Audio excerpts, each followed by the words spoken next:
after week 6, let's do a power ranking. Wanted to do a power ranking in my league. After week 6, the first tier, last week I know I put Walkby into tier 1. Unfortunately, he played Sky Gary and lost, right? So I kind of need to change the tiers a little bit. I think tier 1 is the Kawhi Leonard's laugh, and I'll put him. Oh, he lost to Horky. Maybe it's time to move Horky up to tier 1. I feel Kawhi Leonard's laugh is better than Horky's team.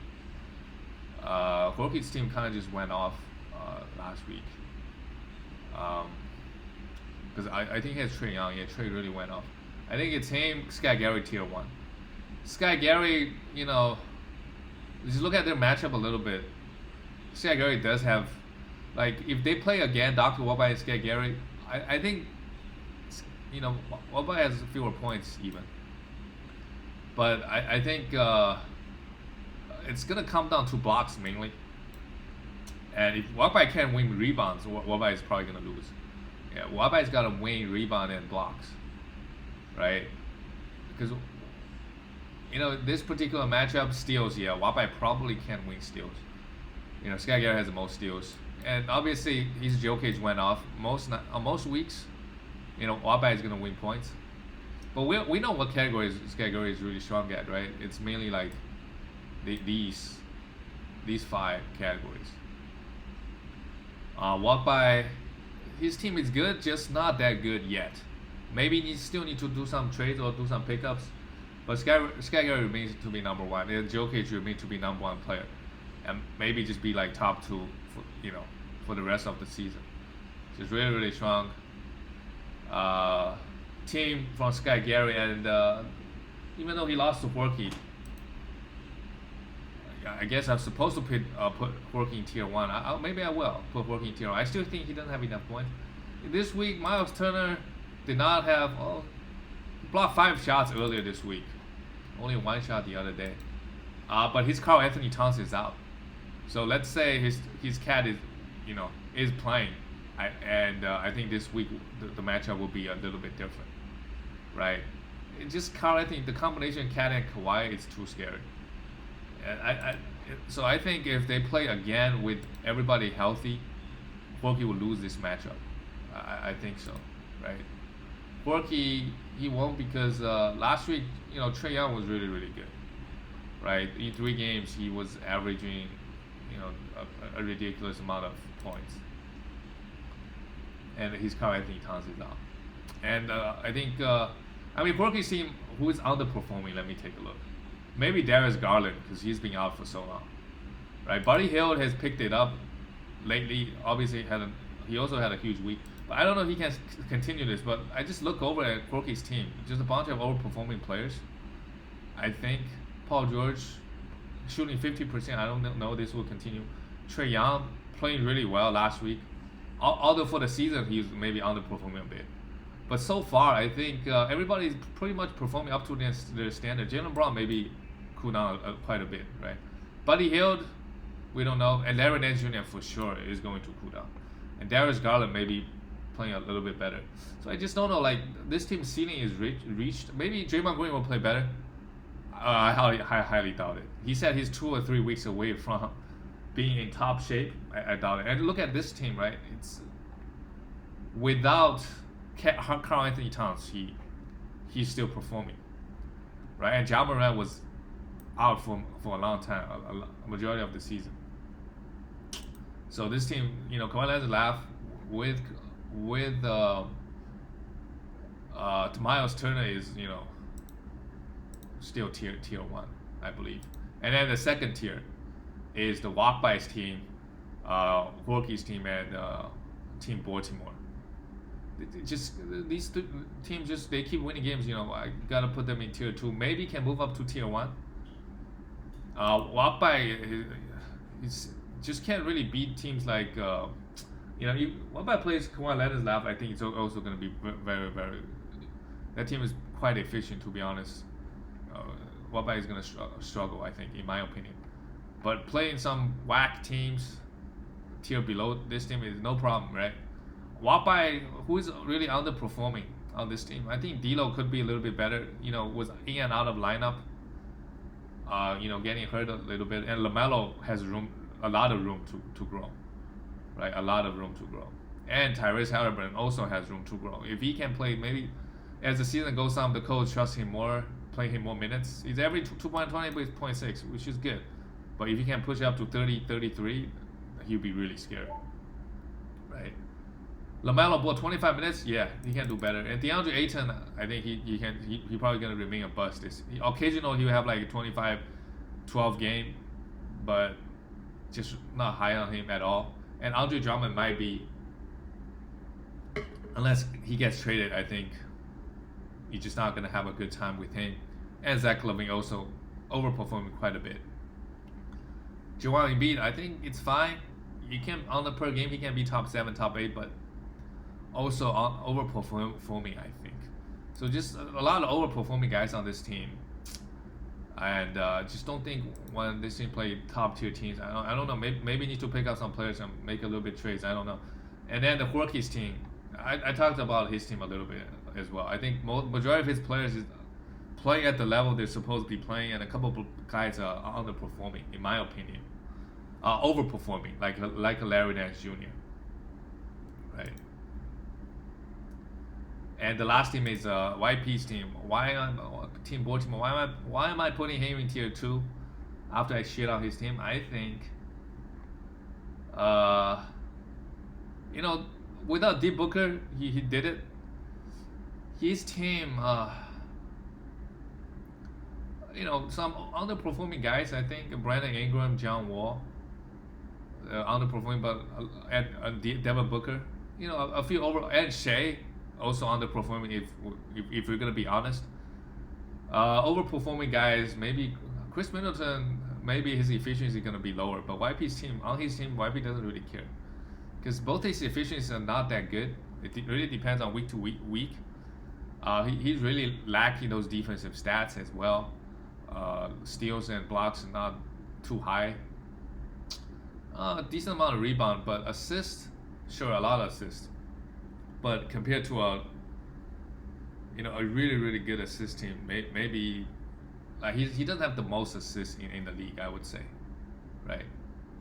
He's got Shea, he's got Julius Randle, which I don't think this is gonna continue. And Chris Middleton, I don't think he can average 6. He's more like a maybe 4 and 5 guy. We'll see. But gotta give YP credit. He keeps winning, and the players he pick up, I like. I like Thaddeus Young. I like Cody Zeller. Right, those guys should be very, very solid players, giving you a lot of rebound and good efficiency. And Thaddeus Young give you some steals. So overall, Terry Rozier is I think gonna fall off. This is what I was talking about. He doesn't have enough steals on. And I think he probably realized it at this point, and he already dropped his best steals guy. What's his name on the Grizzlies? The cancer guy. What's his name? He's out there. Nobody wants him, even though he has a back-to-back today. Yeah, Dylan Brooks. Fuck, my memory is getting average. On his team, the guy averaged 1.7, 1.8. Anyway, this team is in tier 2, and tier 3 is my team, Leader's team, and Leah's team.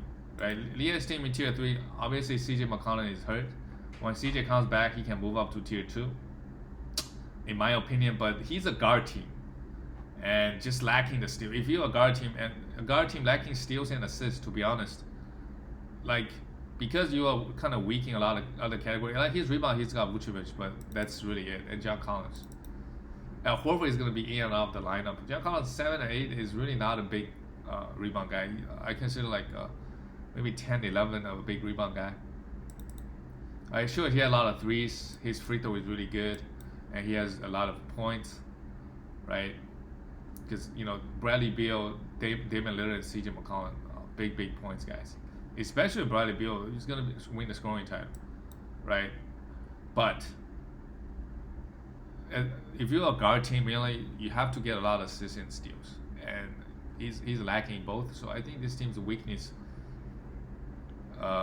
is just if you're a guard team, you gotta get more steals and assists, in my opinion.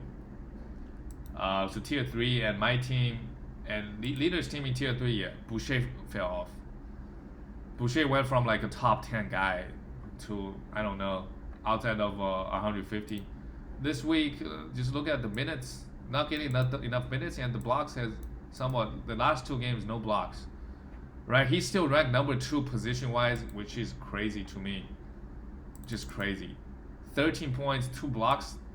So those 2 has a lot like in a category league and low turnover. It's already like, I don't know, top 30, top 40 value. So you don't ever drop this guy. The value is too good. 2 blocks a game. That's why like Brook Lopez has such high value, right? Like people wonder, and even over the years, Miles Turner, why his ranking so high. Just the 2 blocks, and usually those guys give you very low turnovers, and if they can hit some threes, and efficient, like that's already enough. They're not gonna give you a lot of points, assists, or steals, but the other 6 categories is pretty scary, right? Just a lot of underperforming guys. Honestly, like Michael Porter Jr. has been underperforming. Like this leaders team can still go up to tier 1, I think. If like he has a lot of underperforming guys on this team. I don't see a guy that's overperforming, right? No guy is overperforming. Not one guy, right? And a lot of guys are underperforming. To be honest, I think LG should be better than what he's doing now. He should still give you 16 points. Oh, he's giving you a block. So, you know, I think he had a couple of games where just like did not take a shot, really passive. He can still get it, go off, get you 30 or 25 points. Right, Michael Porter Jr. is underperforming due to like his minutes the past 2 games. What is going on? Sub 20 minutes. De'Aaron Fox can be better. Mikal Bridges can be better. Chris Boucher obviously can be better, and he's got Kevin Love out. Why do you? Okay. So just a lot of guys, in my opinion, underperforming on leaders team. And my team is also in tier 3. Yeah, I'm a guard team, and my biggest weakness is for some reason I can't really win free throws. I lost free throw maybe because I have Russell Westbrook. Can't really win free throws, and my steals is lacking. So it's like I'm like Leah's team. You know, my free throw is lacking, and except my steals is, I think I have more steals and I have more assists than Leah. That's okay, but but overall my steals is not great, and my free throw is not great, right? But I'm pumping a bunch of other categories, right? So I think I should make the playoff, but just I don't know. Compared teams like the top tier, Kawhi Leonard and Left Skagger, I need more steals, to be honest, specifically. And the last, and you know, I said about Tim Patel's team last week. You know, he moved to tier 3 or even tier 2. I would include Nate Robinson and Tim Patel's team in tier 2. In tier 3. Nate actually beats me. Nate's team went off this week. Daniel's team went off. And Tim Patel, I think he's really strong because first of all, actually he's still tier 3 because Jimmy Butler finally is back.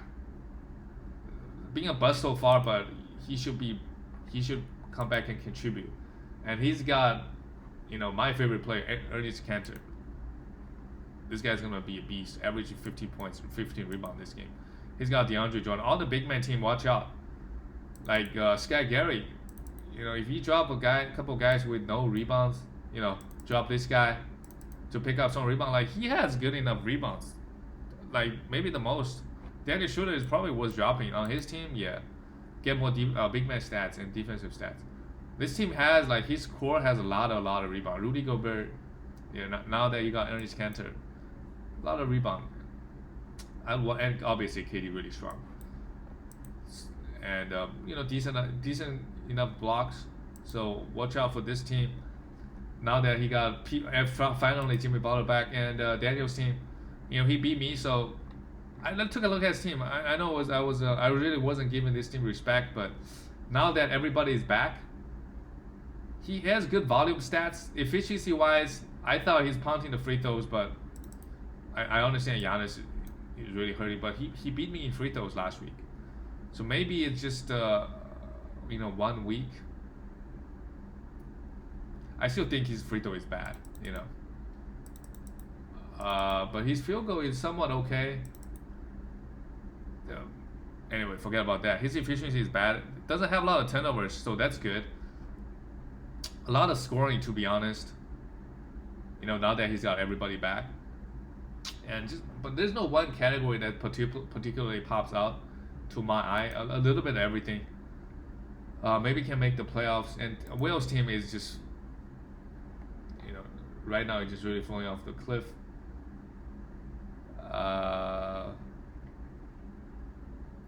Low free throw.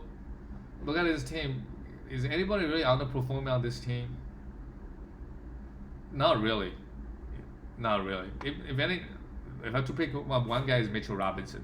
So I feel like this team's ceiling is already reached its ceiling, and I don't know. Right now it's on the edge of making the playoffs or not, and so I think Ignatius team Patel is up and coming, tier 3. Tier 4 is still Daniel's team, King Sheep, and Team Well. Daniel, I just think a couple guys are underperforming, like I talked about earlier. But I don't really like his team build. Maybe he can make the playoffs. If he pick up another win or two, I'll put him in tier 3. King Sheep still in the bottom of the rankings, right? I don't know why. He did pick up a win last week. He should pick up some wins. Before he does that, he still remain in the last tier. He's got some nice players: AD, Kyrie, and Christian Wood. Got Nurkic in IR. Maybe it's due to some unlucky circumstances. Just have 1 win and 5 losses. We'll see. Maybe he'll pick it up. AD, he has some players that are underperforming. I think Wood can sustain what he's been doing, if not even better. He's shooting 70% from the free throw line. He can do 75. He'll be like top 50 guy. When that does happen, he's already top 20, right? And AD has been underperforming as well. If AD can up his free throw, right, that would be scary. Victor Oladipo is, I think, overperforming a bit, even though the percentages are already bad. But I don't know if Victor can sustain a 1.5 steals and 20 points a game, right? The rest looks fine to me. That's it for all the teams. See you guys next time.